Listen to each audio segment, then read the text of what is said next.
그 이재명 정부가 이번에 이제 공급 대책 냈지 않았습니까? 네, 그거를 또 인허가권 갖고 있는 오세훈이가 완전히 그냥 대놓고 발목을 잡고 있습니다. 근데 발목 잡는 그 논리가 너무 자기 모순입니다. 맞습니다. 나는 이걸 보면서 깜짝 놀랐는데 이게 별로 이슈가 안 돼. 요거를 그래서 의원님 앞에서 다시 한번 좀 재생을 해볼까 합니다.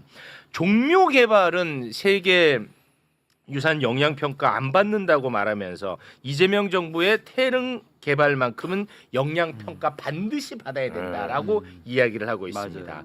그리고 대장동 개발과 관련해 가지고는 왜 공공이 다 하지 않고 민간에게 기회를 줬냐고 난리를 쳤거든요. 그런데 이번 공급 대책은 왜 민간에게 안 맡기고 공공이 다 하려고 하냐. 진짜 미치겠어요. 미치겠다는 거야 진짜. 이거 어떻게 해야 됩니까? 이게 과장이 아닙니다. 일단 서울시장 오세훈이가 2021년에 국정감사장에서 본인은 대장동하고 관련도 없는 사람이에요. 그렇죠. 근데 갑자기 대장동 일타 강사를 자처하면서 이재명 지사를 공격을 합니다. 네. 이거 왜 민간에 넘겼냐고. 공공이 다 했어야 된다고. 그 장면 보고 오겠습니다.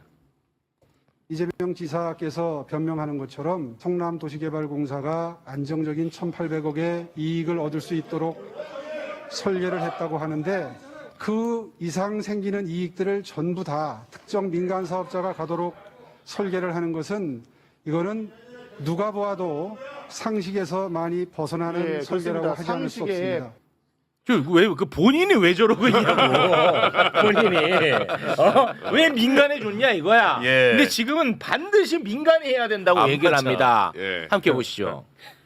공공. 주택 공급은 지금까지도 그리고 앞으로도 민간이 중심이 되어서 이끌어야 할 영역입니다.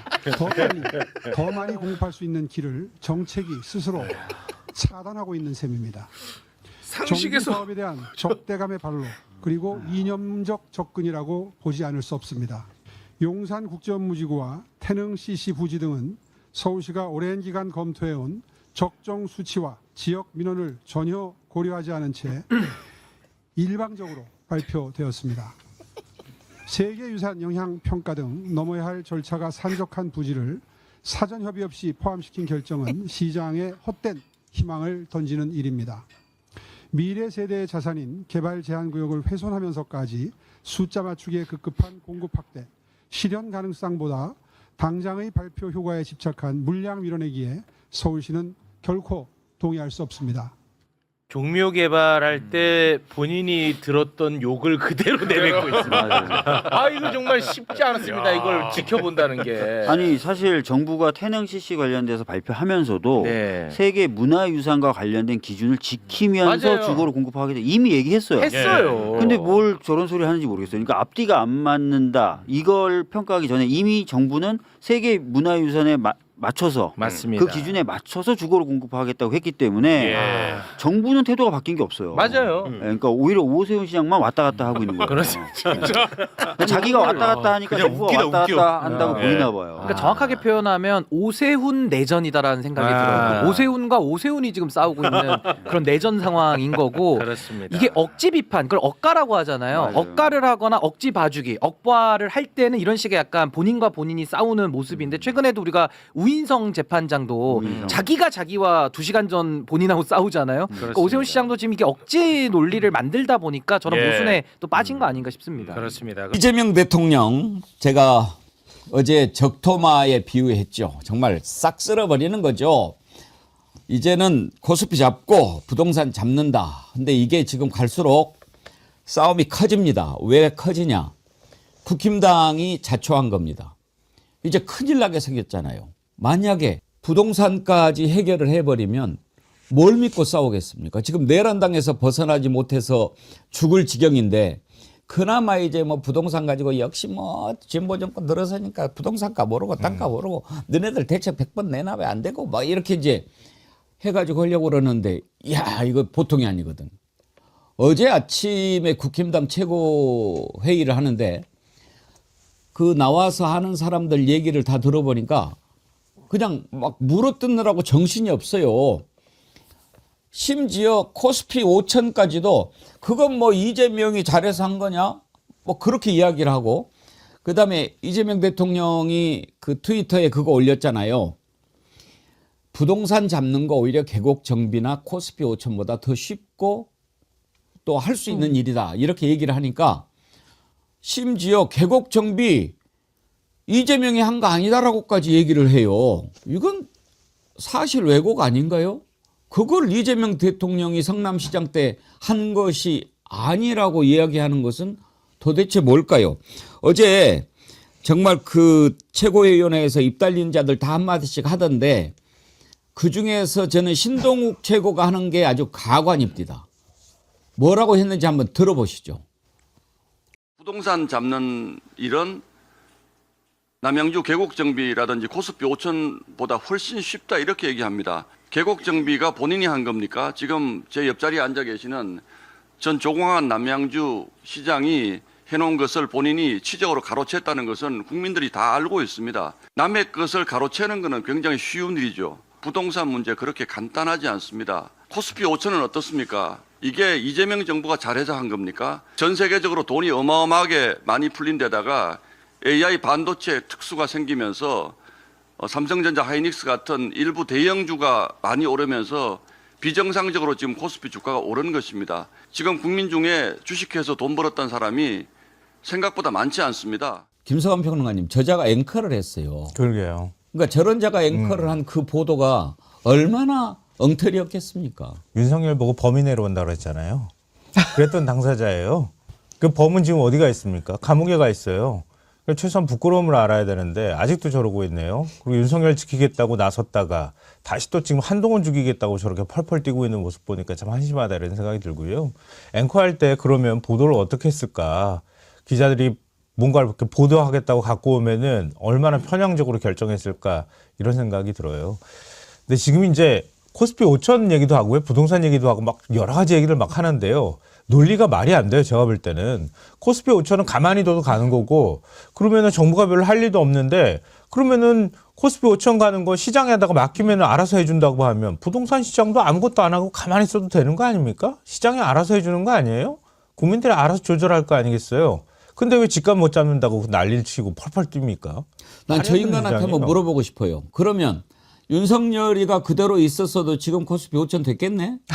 그 시장이 바뀌어가지고 그렇대잖아요. 오늘 뭐 성일종 의원도 그런 주장을 하더라고요. 라디오에서. 자기가 뭐 증권사에서 한 5년 정도 근무해봤는데 정부는 할 일이 없답니다.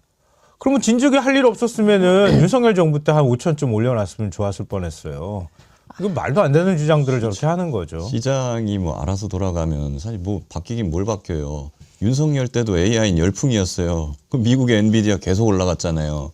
그 윤석열 때는 주식 왜 안 올랐습니까? 그러다가 이재명 대통령으로 바뀌자마자 코스피가 랠리를 하기 시작한 거 아닙니까? 그럼 결국에 지도자가 누구냐? 그리고 그 지도자가 어떻게 주식시장도 관련된 정책을 피느냐에 따라서 얼마든지 달려줄 수 있는 걸 보여준 거지 않습니까? 윤석열 내란 터지고요. 어느 주식 시장이 패닉에 빠졌습니다. 그래서 나흘 동안 증발된 시가총액이 144조 원이었습니다. 나흘 동안 144조 원. 역대급 기록이라서 당시의 뉴스를 찾아보세요. 미국의 한 경제 매체에서 윤석열은 대한민국 GDP 킬러다라고 미국의 경제 매체에서 평가를 한 적이 있습니다. 국민의힘은 본인들이 정말 지금 뭐 당명 바꾼다는 얘기 나올 때 경제 폭망당이라고 해야 되는 거 아니라는 생각이 들고요. 그럼 제가 한번 물어보겠습니다. 윤석열 정부 때 AI라든가 그다음에 자산 격차라든가 여러 가지 발생할 수 있는 문제에 대해서 제대로 정책이 나온 적이 있습니까? 없어요. 사실은 참 이게 역사적 불행이자 아이러니이자 결과적으로 행운으로 이어진 이 과정인데 윤석열 정부가 무너지고 이재명 정부가 늘어서는 과정에서 많은 해외 투자자들이 오히려 신뢰를 회복한 거고 엔비디아 얘기하셨는데 세계적인 투자자들이 한국을 방문해서 침 문제라든가 투자 의사를 밝히고 그다음에 에이펙을 성공적으로 했기 때문에 캐대언 신화가 다시 지역으로 이어지고 이렇게 이어지고 있는 겁니다. 그리고 불법 계곡 정비 아마 지금의 이재명을 만든 한 장면이라고 할 수 있을 겁니다. 단순히 표만 의식하면 지역에 있는 상인들하고 부딪히지 않습니다. 하지만 불법으로 누군가가 독점을 해서 시민들이 국민들이 피해를 입고 있다면 이건 반드시 해결해야 된다라는 의지를 표명하고 일방적으로 물어붙인 것이 아니라 그 사람들을 만나서 토론하고 그러면 이 사람들은 어떻게 해야 합법적으로 먹고 사냐에 대해서 고민하고 이런 모습을 보였기 때문에 이 문제가 해결된 겁니다. 국민의힘은 경제폭망당이라는 이름을 바꿀 건지 아니면 지금이라도 국정 동력을 다시 회복하고 경제를 살리는데 조금이라도 일조를 하는 제대로 된 정당이 될지를 선택해야 되는 시점이 왔다고 봅니다. 그 계곡 정비 누가 한 거예요? 조광한 시장이요. 자기가 먼저 시작했다고 저렇게 얘기하는 거예요. 자기가 먼저 시작했는데 자기가 못한 거거든요. 이재명 시장이 한 거예요. 그랬더니 내가 먼저 시작했는데 공을 이재명이 다 가로챘다 이렇게 주장을 하는 거죠. 근데 사실 그것 때문에 큰 거예요. 그래서 그 자리에 앉아 있는 거예요. 제가 볼 때는. 왜냐면 이재명하고 맞서 싸웠다고 하는 상징성을 그것 때문에 가져간 거거든요. 그러고 난 다음에 저 사람이 왜 저렇게 오버를 하나 그때 제가 그 생각을 했거든요. 아니나 다를까 지금 당 지도부로 가가지고 앉아 있잖아요. 저렇게 얘기를 하고 싶을까요? 지금 진행되는 과정은 이제 여러분이 아시잖아요. 이재명 대통령이 맨 처음에 그렇게 정리할 수 있죠. 존말할 때 아파트 많이 가지고 있는 사람은 팔아라. 이번에는 유예 안 한다. 그렇게 이제 이야기를 했어요.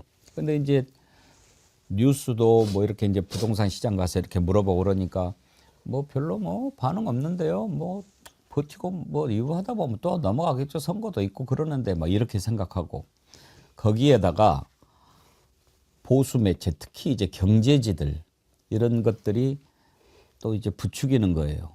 왜 그런다고 생각하십니까? 어제도 이야기를 했는데 건설사들이 언론사를 많이 가지고 있다니까요. 언론사가 건설사를 가진 게 아니라 건설업 하는 자들이 언론을 갖고 있어야 이게 뭔가 좀 자기들 보호하는 데 도움이 될까 봐. 그런 데서 막 장난을 치는 거죠. 부동산 투기를 조장하는 망국적인 세력들을 향해서 이제 경고를 하는 겁니다. 그러니까 지금 국힘당이 반발하는 것은 다른 게 아닙니다. 이거 선거를 이러다가는 못 치르게 됐지 않습니까? 기대할 게 그거밖에 없는데. 그래서 이제 막 말도 안 되는 얘기를 해야 되니까 오늘 아침에 이재명 대통령이 정확하게 이제 설명을 합니다. 이 소통 방식에 대해서는 따로 짚어보기로 하고 오늘 올린 글이죠. 부동산 투기로 불로소득 얻겠다는 수십만 다주택자의 눈물이 안타까우신 분들에게 묻습니다. 대통령 글이 좀 길기는 한데요. 워낙 주옥 같으니까 다 한번 봅시다.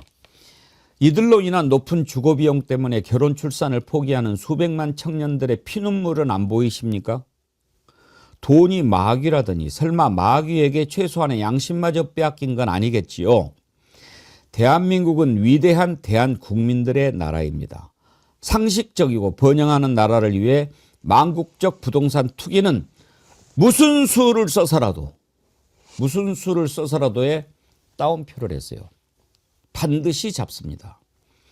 이전에도 실패했으니 이번에도 실패할 것으로 기대하고 선동하시는 분들께 알려드립니다. 먼저 이전에는 부동산이 유일한 투자 수단이었지만 이제는 대체 투자 수단이 생겼습니다. 객관적 상황이 과거와 완전히 다릅니다. 다음으로 국민이 변했습니다. 국민의식조사에 따르면 과거에는 투자 수단으로 부동산이 압도적이었지만 이제 2위로 내려앉았습니다. 마지막으로 국민이 선출한 권력이 달라졌습니다. 공약 이행률 평균 95%. 저는 당선이 절박한 후보 시절의 한 약속조차도 반드시 지키려고 노력했습니다. 이제 대한민국 최종 권한을 가진 대통령으로서 빈말을 할 이유가 없습니다. 엄포라고 생각하시는 분들, 다주택자 눈물 안타까워하며 부동산 투기 옹호하시는 여러분들, 맑은 정신으로 냉정하게 변한 현실을 직시하기 바랍니다. 당장의 유불리를 따지지 않으면 사용할 수 있는 정책 수단은 얼마든지 있습니다. 그 엄중한 내란조차 극복하고 새롭게 출발하는 위대한 대한민국인데 이 명백한 부조리 부동산 투기 하나 못 잡겠습니까? 협박, 엄포가 아니라 모두를 위해 필요하고 유용한 일이어서 권고드리는 것입니다. 이번이 마지막 탈출 기회입니다. 이재명은 합니다. 대한민국은 합니다. 이 트위터에 올린 글인데 김기현 변호사님. 네. 옛날에는 대통령이 무슨 담화문 발표 뭐 이런 거 하고 그랬지 않습니까? 그렇죠. 정말 얼마나 울림이 큰 이 솔직한 얘기니까 더 그렇겠죠. 저는 이걸 보면서 이재명 대통령이 뭔가 깊은 결심을 했구나라는 느낌을 받았어요. 예. 이게 다 계획이 없이 하는 사람이 아니거든요. 뭔가 이유가 있을 겁니다. 근데 일반적으로 선거를 앞두고 뭔가 부동산이나 세금 문제라든가 이런 걸 건드리는 말은 가급적이면 하질 않습니다. 거의 금기시되어 왔죠. 그리고 이제 다들 그래서 사람들이 지방선거 때까지는 별일 없을 거고 아마 지방선거 이후에 좀 이런 부동산 대책이나 이런 것들을 좀 하지 않을까 하고 예상을 해왔는데 그걸 완전히 지금 뒤엎는 발언을 연일 내놓고 있는 겁니다.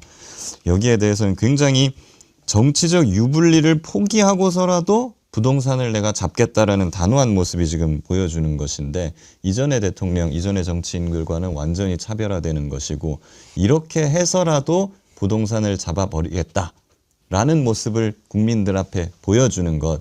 그렇게 할 때 오히려 국민들이 이제 정부를 더 신뢰하고 지방선거나 이런 거에 있어서도 뭐 불리함이라든가 막 이런 것을 없다. 나 이런 거 구애하지 않는다. 이런 진실한 모습을 국민들께 보여주는 그러한 어떤 결심을 하신 게 아닌가 싶습니다. 저는 이제 선거만 연연해 하면서 막 정책이나 이런 것들 그냥 막 조절하고 이러는 그런 과거의 정치인의 모습에서 이제 완전히 결별하시는 걸로 이렇게 보고 있습니다. 저는 국힘이 저렇게 다급해서 막 꼬리 말고 왈왈 지저대는 이유를 알 것도 같아요. 왜냐하면 저자들은 알잖아요. 이재명은 한다면 하는 것을. 그래서 더 그러는 거 아닐까요? 그럼요. 지금 떨고 있을 거예요. 그러니까 물론 이제 지금 자산 가치가 많이 올라가는 상황이기 때문에 또 그리고 돈 가치가 떨어지고 있잖아요. 그 영향도 받고 또 이전에 이제 윤석열 정부 때 주택 공급을 제대로 못했단 말이에요. 그 영향도 있고 그래서 집값이 올라가는 건 분명하고요. 그걸 이제 정부 차원에서 집값을 잡아야 될 필요성도 분명합니다. 그러니까 국민의힘이 그걸 아는 거예요. 그래서 이번 지방선거는 민생 그러니까 물가 올랐다, 부동산 집값 올랐다 이거 가지고 민주당한테 파상 공세를 펼치려고 지금 다 준비하고 막 때리고 있는데 대통령이 나서서 저런 식의 태도를 보이니까 이게 지금 공격이 잘 안 먹히는 상황이 된 거예요. 그러니까 이재명 대통령이 분명한 의지를 밝히는 것은 그거와도 연관이 있다 이렇게 봐야 될 것 같고요. 둘째로는 이전 정부 때 항상 실패했던 게 뭐냐면은 자꾸 적당히 땜질하고 넘어갔던 것 때문이었어요. 그러니까 정책의 신뢰성을 상실하다 보니까 나중에 가서 이렇게 하다가 나중에 다 망해서 나는 원상 회복되고 그리고 집 가지고 난 또 돈 벌 거야 이렇게 되는 거거든요. 그러니까 집권 초기에 정부의 분명한 부동산 투기를 잡겠다고 하는 의지를 보여주지 않으면 또 일관성 있게 한 4년 정도 쭉 밀고 나가지 않으면 부동산 가격 잡기가 쉽지가 않단 말이에요. 그러니까 그걸 누구보다 이재명 대통령이 잘 알고 있다. 그래서 그러니까 지금 지방선거를 앞두고 있지만 선거와 유불리 상관없이 이번에 양도세 중과하는 거 이것도 유예했던 거 유예하지 않고 그냥 시행한다고 하잖아요. 그걸 신호탄으로 해서 이렇게 해서도 안 된다면 부동산 대기 수요나 투기 심리를 못 잡는다면 다른 더 강력한 카드를 꺼낼 수 있다고 분명하게 경고의 신호를 주고 있다고 봅니다.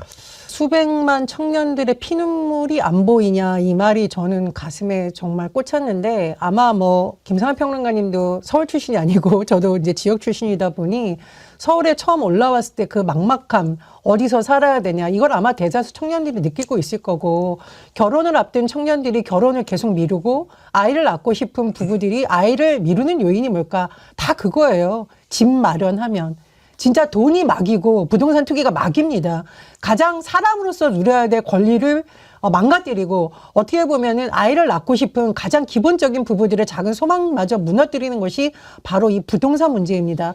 그리고 제가 정말 마음 아픈 현실을 한번 짚어보겠습니다. 우리나라에서만 볼 수 있는 특이한 뉴스가 뭐냐면요. 부동산 문제 때문에 극단적인 삶을 선택하는 사람들의 모습을 가만히 보면 월세를 몇 달간 못 냈다. 즉 집이라는 것은 사람의 가장 생존의 기본입니다. 다른 건 없어도 살 수 있지만 집은 없으면 살 수가 없습니다. 그래서 전세자금 피해를 본 청년들이 극단적 선택을 하거나 월세를 몇 세씩 미루는 뭐 새 모녀가 극단적 선택을 하거나 아니면은 전세에 몰려서 그 전세자금을 마련하지 못해서 외곽으로 가는 사람들이 싸움을 자주 하는 부부싸움 하는 모습 이게 우리나라 드라마나 영화에 굉장히 자주 등장하던 단골맨입니다. 돈이 막이다. 부동산 투기 막이 아닙니까? 그거 이제 잡아야 되는 거 아닙니까? 선거 앞두고 계속 미루면 못 잡습니다. 전 진짜 깜짝 놀란 게 이재명 대통령은 정치꾼이 아니라 정치가다. 제가 판단한 부분이 바로 이 대목인데 제 주변에 많은 선거 전문가들이 민주당이 정치 이기려면 부동산 문제는 끝날 때까지 얘기하지 말아야 된다는 얘기를 많이 했었거든요. 우리가 그냥 어물쩍 넘어가던 이 공식을 이제 깬 겁니다. 국민 여러분께 한번 묻고 싶습니다. 집값 걱정이 없다면 이게 과연 특정 정당이나 특정 국민에게만 좋은 문제일까요? 저도 어쩌면 이 방송을 보고 있는 많은 분들도 그 분들의 자녀들도 좀 행복한 대한민국 될 수 있지 않겠습니까? 저는 이재명 대통령의 결단에 좀 더 많은 국민들이 힘을 모아줄 때 부동산 투기 잡는다는 것은 꿈이 아니라 정말 이재명은 합니다. 현실이 될 거라고 봅니다. 지금 이재명 대통령이 하루에 계속 몇 차례씩 지금 23일부터 1월 23일부터 이 엑스에만 10번째 글을 부동산 관련해서 올리는데 이런 SNS 활용이 국민과 직접 소통하는 그런 방식인데 이게 이제 뉴 노멀이 되고 있는 것 같아요. 네, 맞습니다. 그러니까 우리 재래식 사고도 이제 바꿀 때 됐어요. 예. 재래식 언론도 이제 끊어야 된다 뭐 이런 얘기들도 하지만 그러니까 SNS 소통 방식은 젊은 층한테는 이거 익숙한 거예요. 근데 지금 언론이나 정치권이나 이런 곳에서는 대통령이 가볍게 저게 뭐야. 그리고 저게 대통령이 완성된 뭔가 그림을 그리고 딱 국민들한테 제시해야지 뭔 소통한다고 뭔가 논란을 만들어 피곤해 뭐 이런 얘기 하는데요. 그건 SNS 정치 자체를 잘 모르는 거예요. 근데 시대가 많이 지났습니다. 그러니까 대통령이 그러면은 뭐든지 완성된 걸 국민한테 얘기를 해야 됩니까? 그럼 소통할 필요가 없잖아요. 국민들의 의견을 듣는 거잖아요. 그러니까 어떤 반응을 보이는지 보고 그리고 의견을 듣고 난 다음에 어떻게 입안을 할지를 결정하는 거. 이게 오히려 소통에 가깝거든요. 이건 뭐 이재명 대통령만 하는 게 아니고요. 전 세계 지금 정치인들이 다 대체적으로 하는 겁니다. 근데 우리가 약간 좀 엄숙주의 같은 데 빠져 있는 것 같아요. 저도 예전엔 약간 그런 생각들이 있었는데요. 이제는 좀 우리가 스스로 개념을 좀 바꾸면 어떨까 싶어요. 그냥 카톡 하듯이 국민들하고 자연스럽게 대화하고 소통하고 뭐 우리 설탕스 얘기 나왔던 것처럼 어떻게 생각하시나요? 이렇게 물어봤더니 막 거기에 대해서 논쟁하잖아요. 그러고 난 다음에 하나하나씩 정리해 나가는 작업을 해도 되는 거거든요. 아마 강남 지역 사람들 재산이 강남을 제외한 대한민국 전 재산보다 더 많을 수도 있어요. 뭐 이미 뭐 1%의 부자가 뭐 예, 절반 예. 이상의 재산을 다 가지고 있다 세계적으로 그런 말도 있으니까요. 그러니까 이제 그런 사람들은 그동안에 자기들이 돈을 벌어왔던 방식이 있지 않습니까? 그리고 정부들이 어떻게 해왔는지도 알고. 그러니까 뭐 이번에도 이렇게 근데 사실 우리가 그 이재명 대통령이 다른 사람이 아니고 이재명이니까 지금 이러는 거지. 그 전에 여러 번 정부가 이렇게 한다라고 해서 따라갔다가 속았던 경험이 있기 때문에 이번에도 그러지 않을까 하는 생각이 있는 것은 이해가 되는데 잘못된 것을 바로 잡자고 하는 거지 않습니까? 그리고 이재명이잖아요. 그러면 이번에는 강남도 좀 움직이지 않을까 싶은데 어떨까요? 뭐 한번 봐야 될 것 같습니다. 지금 둘로 나뉘는 것 같아요. 이번에도 실패할 거다. 그냥 안 팔고 나는 버틸 거다라는 사람들하고 이번에는 뭔가 좀 제대로 뭐 때릴 것 같은데 불안하니까 좀 이제 하나만 놔두고 다 팔아야 되는 거 아니야? 이런 사람들이 지금 반으로 나뉘는 것 같은데 근데 그 중에서 좀 이제 팔 유인이 많이 생긴 게 코스피가 이제 5,000대고 주식시장으로 돈이 많이 몰리면서 이 사람들이 집을 팔아가지고 딴 데 투자해갖고 돈을 벌 수 있다라는 어떤 활로가 생긴 것 같아요. 동시에 그 이재명 대통령은 그런 망국적 부동산 투기 이런 거를 굉장히 세게 비판을 하면서도 이 사람들이 그 집을 팔아가지고 갈 수 있는 주식시장이라든가 이런 대한투자처까지 만들어놓은 퇴로를 주고 지금 이렇게 하는 거거든요. 그래서 굉장히 이건 현명한 정책이라고 저는 생각을 합니다. 저는 국민의힘한테 한번 물어보고 싶어요. 그러면 너네들은 정말 부동산 이거 잡자는 거 반대하는 거냐? 그리고 너네들은 그러면 대책이 뭐냐? 이거에 대해서 반대하면 뭐 대책이 있어야 될 거 아니냐? 그걸 물어보고 싶어요. 국민의힘의 대책은 시장에 맡기겠다는 거예요. 그러니까 민간 차원의 주택 공급을 하면 된다. 그러니까 재건축 뭐 재개발 활성화를 해서 주택을 공급하는 게 가장 현실적이다. 이거 거의 앵무새처럼 예전부터 계속 똑같은 얘기 했거든요. 근데 참 공교롭게도 국민의힘이 집권했을 때는 국제금융이나 이런 부분들이 지금하고 반대 방향으로 가는 경우가 있어서 아무것도 안 해도 집값이 잘 안 오르는 현상이 나타난 것도 있었어요. 그러니까 그런 이제 경험칙이 있는 상황이기 때문에 그렇게 하는 게 하나 있을 것 같고요. 또 하나는 뭐 자기들이 다주택자이기 때문에 자기들한테 세금 많이 부과하는 걸 싫어하니까 그런 경향도 나타난다고 보는데요. 저는 아까 뭐 전현 평론가가 나도 어린 시절에 힘들었다 이렇게 말씀하셨는데 저도 서울 처음 올라올 때 배낭 하나 메고 옷걸이 하나 달랑 들고 올라왔거든요. 반지하부터 옥탑방까지 안 살아본 데가 없어요. 그래서 겨우 사실 지금 연립 하나 이제 50 정도 다 해서 겨우 샀거든요. 그러니까 얼마나 그 사람들이 힘들어하는지 잘 알고 있어요. 그래서 저는 이재명 대통령의 말에 전적으로 동의합니다. 집을 투기 대상으로 투자 대상으로 삼는 시대는 이제 지나가야 됩니다. 그러니까 다른 사람들이 좀 더 좋은 질의 주택 주거 환경에서 살고 싶은 욕망은 있다 하더라도 그게 꼭 사고 팔면서 계속 돈을 불려나가는 수단처럼 되는 건 좀 바람직하지 않고요. 국가 차원에서도 엄청난 자원의 낭비라고 생각하고요. 그래서 이번에 6만 원 공급하는데 LH가 주도해서 임대 아파트 짓는 거 가지고 국민의힘에서 또 시비 거는 거 제가 보면서 와, 이 사람들은 정말 젊은 세대나 돈 없는 사람들이 가서 어디든 내 살 공간이 필요하다는 생각은 전혀 안 하는구나. 그냥 돈 있는 아이들한테 자기들이 돈이 많으니까 그 아들한테 돈 줘서 그냥 집 사게 해주는 것밖에 생각이 없구나. 이런 생각을 했어요. 이런 생각 이제 좀 바꿔야 됩니다. 정말. 우리가 나서서 저뿐만 아니라 방송 보고 계시는 시청자분들도 마찬가지고요. 많은 사람들이 이제 생각을 바꿔줄 때가 됐습니다.